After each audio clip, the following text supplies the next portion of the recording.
فجر خاموش تھی۔ اس نے کوئی سوال نہیں کیا، تسلی کا کوئی لفظ ادا نہیں کیا۔ وہ جانتی تھی کہ اس وقت الفاظ مرہم نہیں، نمک کا کام کریں گے۔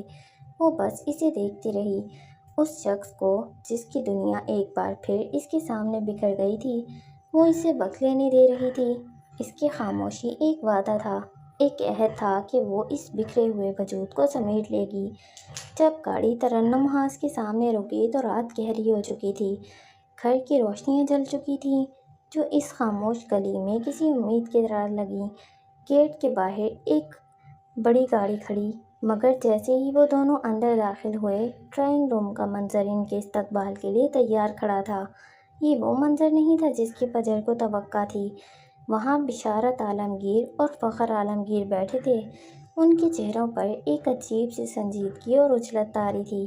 پاس ہی اماں کا ایک سوٹ کیس پیک ہوا رکھا تھا، جیسے کسی طویل سفر کی تیاری ہو۔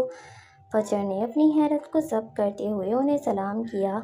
ولی نے بھی تھکے ہوئے قدموں کے ساتھ اس کی تقلید کی۔ ولی آج سے یہیں رہیں گے، آپ کو کوئی مسئلہ تو نہیں؟ اس نے سیدھا اماں کو مخاطب کیا۔ اس کی آواز میں ایک اٹل فیصلہ تھا۔ تمہارا شوہر ہے، تمہارا گھر ہے، تم جسے چاہے رکھ سکتی ہو۔ اماں نے اسی ٹھہرے ہوئے سنجیدہ لہجے میں جواب دیا جس میں کوئی جذبہ تلاش کرنا مشکل تھا۔ ولی اس دوران ان دونوں بھائیوں سے مل رہا تھا۔ وہ نارمل نظر آنے کی بھرپور کوشش کر رہا تھا، مگر اس کے چہرے کی زردی اور آنکھوں کی سرخی اس کی اندرونی کیفیت کی چغلی کھا رہی تھی۔ خیریت ہے؟ آپ کہیں جا رہی ہیں؟ اس نے سوٹ کیس کی طرف اشارہ کرتے ہوئے پوچھا۔ اس کے دل میں ایک انجانا سا کھٹکا پیدا ہوا۔ میرا بھائی بیمار ہے، میرے بھتیجے مجھے لینے آئے ہیں، مجھے جانا ہوگا۔ اماں نے اسی اسپاٹ لہجے میں جواب دیا تو فجر ایک گہری سانس لے کر رہ گئی۔ وجاہت عالمگیر کی طبیعت خراب تھی اور کئی دہائیوں بعد آج ترنم عالمگیر کو اس کے خاندان میں واپس قبول کیا جا رہا تھا۔ ان کے بھتیجے خود انہیں لینے آئے تھے، وہ کیسے نہ جاتی؟ یہ ایک تاریخی لمحہ تھا، مگر اس وقت فجر کے لیے یہ ایک اور تنہائی کا پیش خیمہ تھا۔ اس سے پہلے کہ وہ کوئی جواب دیتی، بشارت کی بے چین آواز ابھری۔ چلیں پھپھو، ہمیں نکلنا ہے، دیر ہو رہی ہے۔ وہ لوگ جیسے بس اسی کا انتظار کر رہے تھے۔ اماں اٹھ کھڑی ہوئیں، مضبوطی سے اپنی چادر کاندھوں پر لپیٹی۔ فجر کے دل کو کچھ ہوا۔ یہ زندگی میں پہلی بار تھا جب اماں اسے چھوڑ کر کہیں جا رہی تھیں، مگر اس کے جانے میں وہ پرانی تلخی یا بے بسی نہیں تھی، بلکہ ایک حق تھا جو اسے واپس مل رہا تھا۔ مگر اس وقت جب فجر کو خود سہارے کی سب سے زیادہ ضرورت تھی، یہ احساس عجیب تھا۔ بانو کے گھر والے صبح اسے لینے آ رہے ہیں، وہ چند دنوں کے لیے جا رہی ہے، اپنا گھر دیکھ لینا۔ اماں ایسے کہہ رہی تھیں جیسے کوئی ذمہ داری سونپ رہی ہوں۔ یوں کہنا مناسب ہوگا کہ ذمہ داری سے آزاد ہو رہی ہوں۔ ان کے لہجے میں فجر کے لیے محبت سے زیادہ ایک حقیقت پسندی تھی۔ فخر نے ان کا بیگ اٹھایا اور پھر وہ بنا مڑے، بنا کچھ کہے باہر نکل گئے۔ گھر کے باہر ایک بڑی چمکتی ہوئی گاڑی کھڑی تھی جس میں گارڈ بھی موجود تھا۔ یہ اس دنیا کی جھلک تھی جسے اماں نے کبھی پیچھے چھوڑ دیا تھا۔ ان کے جاتے ہی گھر میں ایک گہرا، کاٹ کھانے والا سناٹا چھا گیا، جیسے اچانک سارا سہارا چھن گیا ہو۔ چلیں، کمرہ دکھاتی ہوں۔ فجر نے ماحول کی بوجھل خاموشی کو توڑتے ہوئے ولی کی طرف دیکھا۔ آواز میں ایک نرمی تھی۔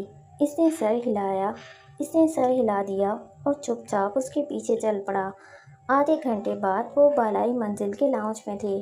میز پر چائے کے 2 کپ رکھے تھے جن سے اڑتی بھاپ ہوا میں تحلیل ہو رہی تھی۔ لمبے صوفے کے ایک کونے پر وہ بیٹھا تھا، خاموش اور بے حس و حرکت۔ اس کی آنکھیں سرخ تھیں اور سر بری طرح گھوم رہا تھا۔ ہاتھ میں پکڑا بریسلٹ اب بھی نہیں چھوڑا تھا۔ تم ٹھیک ہو؟ وہ اس کے قریب بیٹھتے ہوئے نرمی سے بولی، آواز میں فکر مندی تھی۔ بس سر درد ہے، وہ اتنا ہی کہہ پایا۔ لہجے میں صدیوں کی تھکن سمٹ آئی تھی۔ وہ کچھ کہے بغیر اٹھی اور چند منٹ بعد واپس آئی۔ اس کے ہاتھ میں پین کلرز اور پانی کا گلاس تھا۔ اس نے ہاتھ ولی کی جانب بڑھایا۔ اس نے ایک نظر دوا کو اور پھر فجر کے چہرے کو دیکھا۔ مجھے دوا کی عادت نہیں ہے، اس نے دھیمے سے کہا، جیسے وہ اس درد کو بھی خود ہی سہنا چاہتا ہو۔ فجر نے اپنا ہاتھ پیچھے نہیں ہٹایا۔ اس کی آنکھوں میں ایک نرم سی ضد تھی۔ میری عادت بھی تو نہیں تھی وہ بھی کر میری عادت بھی تو نہیں تھی وہ بھی ڈال لی نا۔ وہ مسکرانے کی کوشش کیے بغیر بولی، اب اسے بھی کھا لو۔ لہجے میں اتنا مان اور اتنی اپنائیت تھی کہ وہ انکار نہ کر سکا۔ اس نے ایک گہری سانس لیتے ہوئے خاموشی سے دوا اس کے ہاتھ سے لی اور پانی کے ساتھ نگل لی۔ لاؤنج کی بڑی سی گلاس وال سے باہر کا منظر دھندلا اور غیر واضح تھا۔ شہر کی روشنیاں اس پہر مدھم پڑ گئی تھیں، بالکل ان دونوں کی زندگیوں کی طرح، جہاں مستقبل ہر منظر سے اوجھل دھندلا سا تھا۔ وہ اب اس کے ساتھ ہی صوفے پر سمٹ کر بیٹھ گئی۔ ولی نے اپنی پوزیشن بدلی اور اب وہ ٹیک لگا کر سیدھا ہو گیا۔ اس کے پیر سامنے رکھے میز پر دھرے تھے، صاف ستھرے سفید پیر۔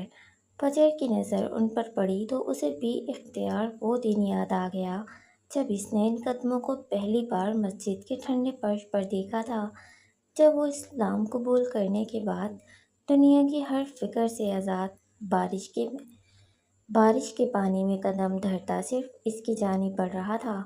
وہ دن ایک خواب جیسا تھا، ایک پاکیزہ حقیقت۔ اس نے نرمی سے اپنا سر ولی کے کندھے سے ٹکا دیا۔ وہ جانتی تھی کہ اس وقت ولی کو سب سے زیادہ اس کی ضرورت تھی، خود اس سے بھی زیادہ۔ وہ اس کا قلعہ تھی اور اس طوفان میں اسے ثابت قدم رہنا تھا۔ کچھ دیر بعد اس نے دھیرے سے سوال کیا، سر درد اب کیسا ہے؟ اس کا ہاتھ اٹھا کر اپنے ہاتھوں کے پیالے میں لے لیا۔ اس کا لمس ٹھنڈا تھا، جیسے اپنے اندر کی آگ ساری حرارت کھا گئی ہو۔ ہاں اب بہتر ہے، وہ ہولے سے بولا، جیسے بولنے میں بھی توانائی صرف ہو رہی ہو۔ فجر اسے اس اذیت کی گہرائی سے باہر نکالنا چاہتی تھی، اس کا دھیان اپنی جانب مبذول کروانا چاہتی تھی۔ نینسی بہت اچھی لڑکی تھی، جتنا تم نے ٹیپ میں ریکارڈ کیا تھا اتنا میں اسے جانتی ہوں۔ اس نے صرف ہوں کہا۔ اس کی جلتی ہوئی آنکھیں گلاس وال سے باہر کے دھندلے منظر پر جمی تھیں۔ اس کے سینے میں ایک ایسی جلن تھی، ایک ایسا لاوا پک رہا تھا کہ اگر وہ چیختا، چلاتا، اسے باہر نکال دیتا تو شاید پورا لاہور شہر جل جاتا۔ مگر وہ صبر کیے بیٹھا تھا، ایک زندہ آتش فشاں کی طرح۔ اتنا صبر کہاں سے سیکھا تھا؟ کیا وہ مجھ سے زیادہ اچھی تھی؟ یہ ایک الٹا سوال تھا، جان بوجھ کر پوچھا گیا ایک معصوم بچکانہ سوال، جس کا مقصد صرف اسے ہال میں واپس لانا تھا۔ ولی کے لبوں پر ایک لمحے کے لیے ایک نہ نظر آنے والی مسکراہٹ ابھری اور غائب ہو گئی۔ ہاں، وہ جانتا تھا کہ وہ جان بوجھ کر پوچھ رہی تھی۔ اس کے ہاں کہنے پر فجر نے مصنوعی غصے سے اس کا ہاتھ دبایا، جیسے کوئی حق جتا رہی ہو۔ کیا وہ تمہیں مجھ سے زیادہ عزیز تھی؟ کیا تم مجھ سے زیادہ اس سے محبت کرتے تھے؟ ایک اور الٹا سوال۔ اس بار ولی نے ایک لمحے کا توقف کیے بغیر جواب دیا، نہیں۔ اس کے نہیں میں کوئی شک نہیں تھا۔ اس کا اور نینسی کا رشتہ پیار، دوستی اور ایک مشترکہ درد کا تھا، محبت کا نہیں۔ اس نے محبت صرف ایک ہی عورت سے کی تھی، جو اس وقت اس کے کندھے سے سر ٹکائے بیٹھی تھی۔ یہ جواب سنتے ہی فجر کے چہرے پر جیسے لال گلال سا بکھر گیا، ایک اطمینان کی لہر اس کے پورے وجود میں دوڑ گئی۔ دونوں کے درمیان ایک گہری پرسکون خاموشی چھا گئی۔ کچھ لمحوں بعد فجر نے ہمت کر کے وہ سوال پوچھا جو اس کے ذہن میں کانٹے کی طرح چبھ رہا تھا، وہ ایسا کیوں کریں گے؟ وہ نینسی کو کیوں ماریں گے؟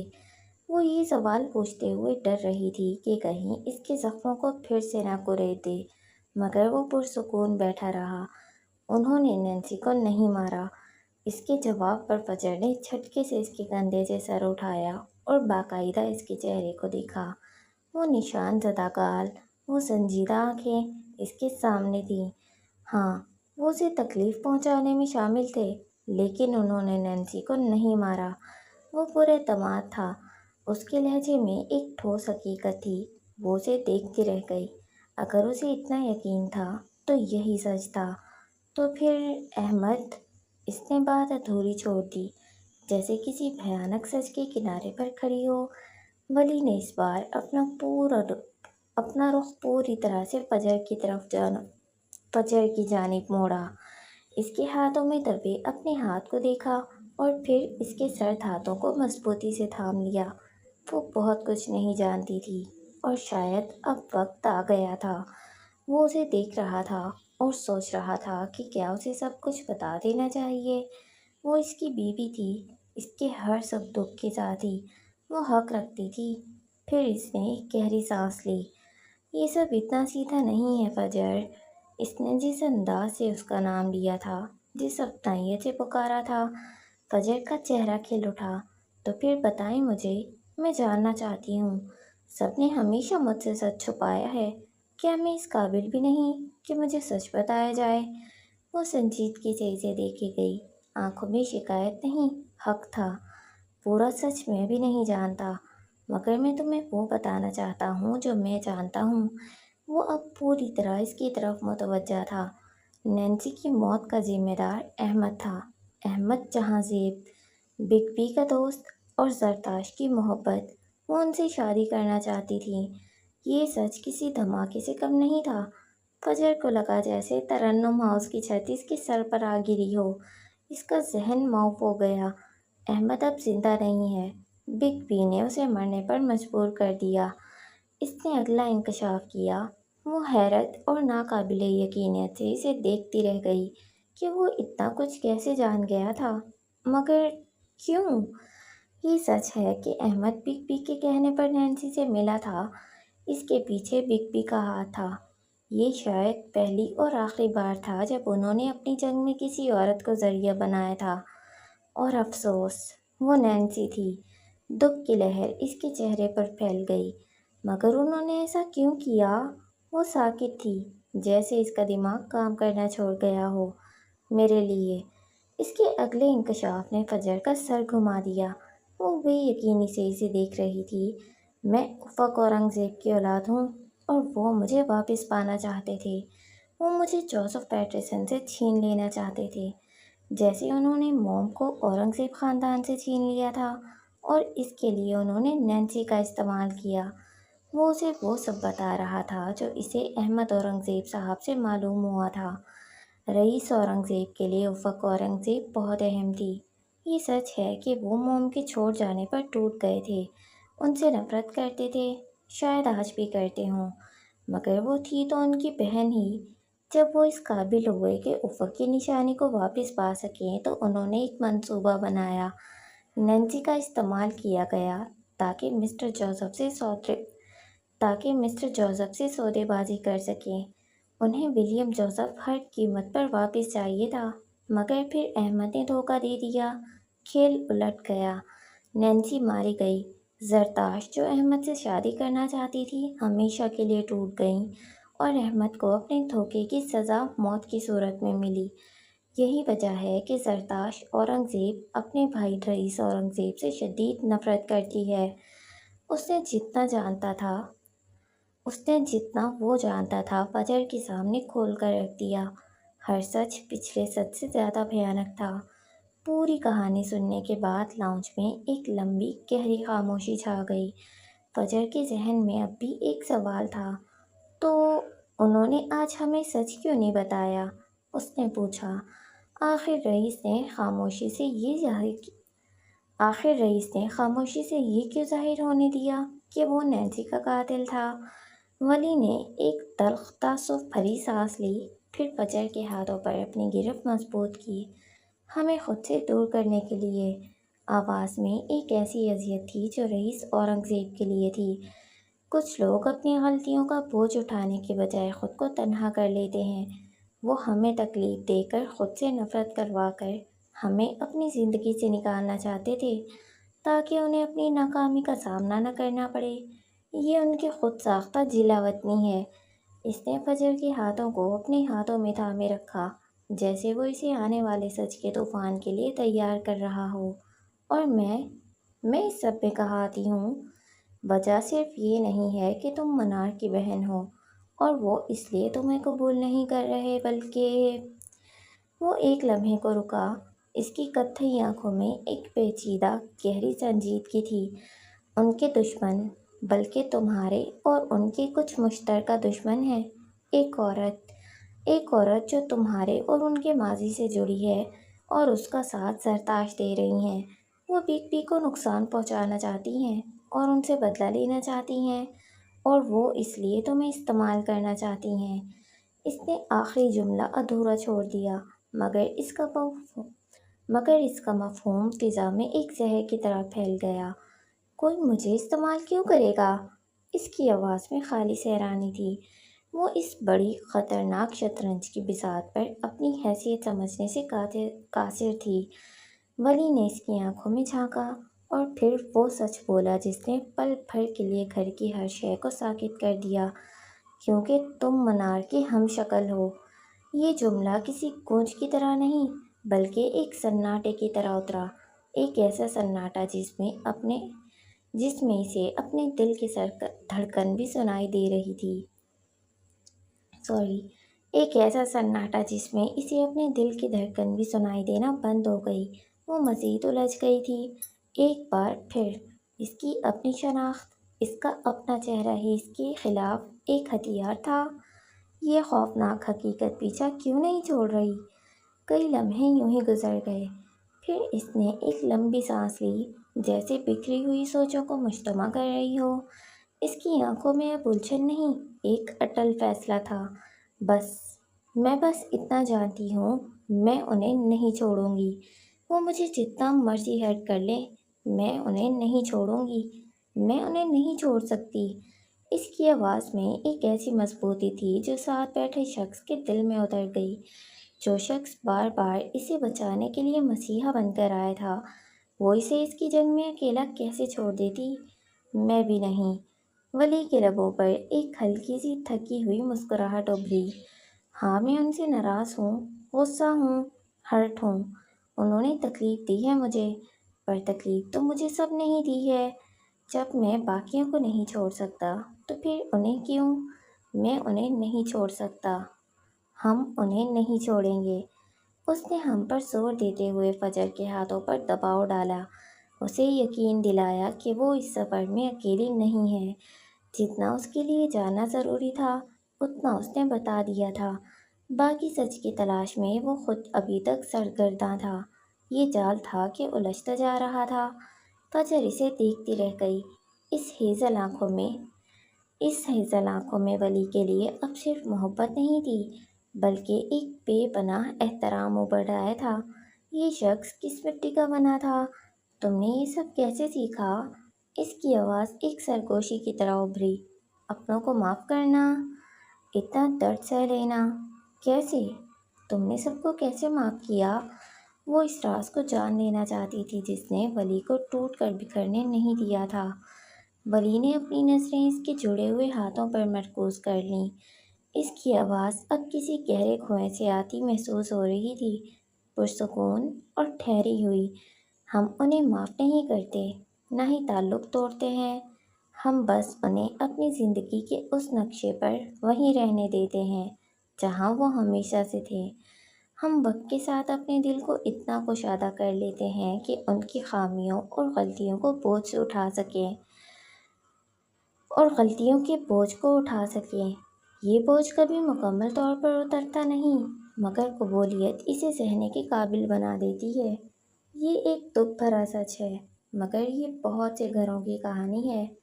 یہ وہ رشتہ ہے جو ہمیں توڑ بھی سکتا ہے اور جوڑ کر مکمل بھی کرتا ہے، اور جس کے ساتھ جینا سیکھنا ہی شاید زندگی کے سب سے کٹھن اسباق میں سے ایک ہے۔ وہ ہولے سے بڑبڑایا تھا، مگر اس کے الفاظ فجر کی روح میں تیر کی طرح نہیں، نور کی طرح اترے تھے۔ ان ہیزل آنکھوں میں محبت کے ساتھ ساتھ ایک گہرا، پختہ احترام بھی اتر آیا تھا۔ وہ لڑکی جو ہمیشہ سے خود کو ملعون اور بد نصیب کہتی آئی تھی، آج اسے اپنی قسمت پر رشک ہو رہا تھا۔ اسے ولی اورنگزیب ملا تھا۔ وہ صرف ایک شوہر نہیں، ایک بہترین ساتھی تھا۔ اس کے لبوں پر ایک دھیمی پرسکون مسکراہٹ ابھری، اور پھر اس نے دوبارہ اپنی گردن اس کے کندھے سے ٹکا دی۔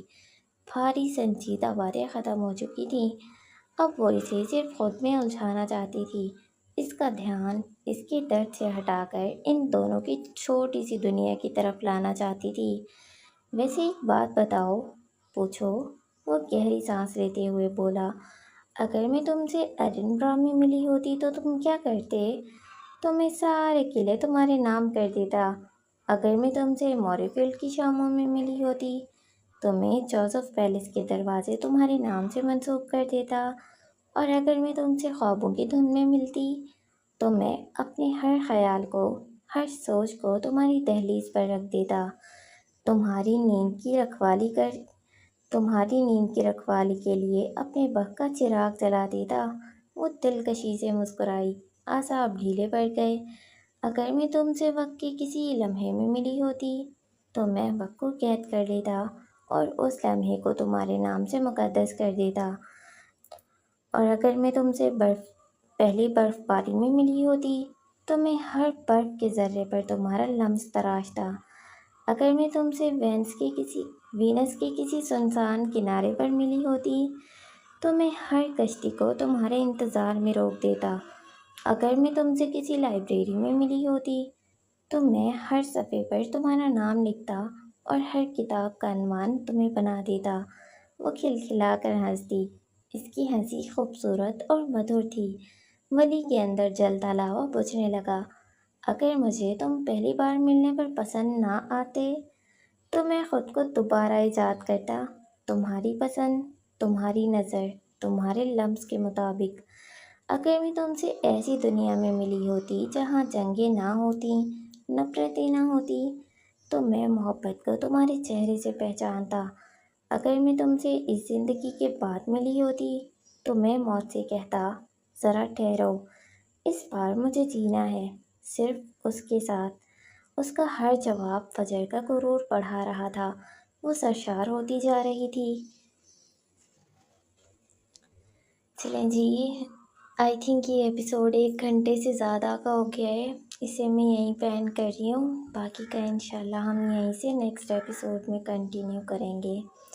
اور جو لوگ پوچھ رہے تھے کہ اس ایپیسوڈ کے کتنے اس ناول کے کتنے ایپیسوڈز رہتے ہیں، تو یہ سیکنڈ لاسٹ ایپیسوڈ کا پارٹ 1 ریڈ کر رہی ہوں میں، اس کے بعد پارٹ 2 ہے اور بس پھر لاسٹ ایپیسوڈ۔ تو بس اتنے ہی ایپیسوڈ رہتے ہیں، اور مجھے نہیں پتا کہ اس میں سے میں کتنے ایپیسوڈ بناؤں گی، کیونکہ میرے فون میں 1 گھنٹے سے زیادہ بہت زیادہ ریکارڈ کرنے کی ایبیلٹی نہیں ہوتی۔